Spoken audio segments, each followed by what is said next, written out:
నమస్తే అందరికీ. నా పేరు అస్మా. ఈరోజు మనతో డాక్టర్ నందిమండలం వేణుగోపాల్ గారు, AICC national coordinator, OBC department, Karnataka state incharge ఉన్నారు. ఆయనతో అడిగి ఇంకొన్ని విషయాలు తెలుసుకుందాము. నమస్తే సార్. నమస్కారం అండి, ప్రేక్షకులందరికీ నమస్కారం.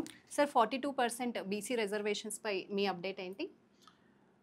42% రాహుల్ గాంధీ గారు న్యాయయాత్ర అప్పుడు మాట ఇచ్చిన దాని ప్రకారం రేవంత్ రెడ్డి గారు సీఎం గారు కాకముందే పీసీసీలో ఉన్నప్పుడే దాన్ని పబ్లిక్లోకి తీసుకెళ్ళాం. వచ్చిన మాట ఇచ్చినట్టు మేము మొదలుపెట్టి కొలగణన చేసేసాం. దేశంలో ఎక్కడా లేనిది తెలంగాణ రోల్ మోడల్గా దీన్ని బాగా ఒత్తిడి తీసుకురావడం కోసం మనం ఢిల్లీకి వెళ్ళి మన పార్లమెంట్ సమావేశాలప్పుడు అందరినీ కలవడం, కాంగ్రెస్ ఎంపీలని ప్లస్ ఇండియా కూటమి వాళ్ళని కలవడం, ఒత్తిడి తీసుకురావడం, రాష్ట్రపతి గారి అపాయింట్మెంట్ అడిగి తీయకపోవడం, మోడీ గారి అపాయింట్మెంట్ పీఎం గారి అడిగి తీయకపోవడం మీరు చూసే ఉంటారు.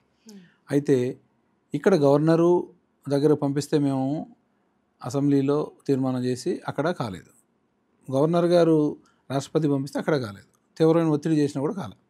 సరే, ఇంకా ఏం చేయాలి? జీవో అన్న విడుదల చేసి లోకల్ బాడీ ఎలక్షన్స్ కన్నా వెళ్ళాలి. అట్లీస్ట్ ఆ 42 రిజర్వేషన్స్ మేమిస్తే మిగతా వాళ్ళ మీద ఒత్తిడి వస్తుంది, అప్పుడైనా ఆమోదింపజేస్తారేమో చూద్దాం. కాబట్టి ఏది ఏమైనా మేము కాంగ్రెస్ ప్రభుత్వం బీసీల పక్షాన ఉన్నాం. బీసీలు కూడా అర్థం చేసుకున్నారు, ఈరోజు తెలంగాణలో కాంగ్రెస్ పక్షాన ఉన్నారు.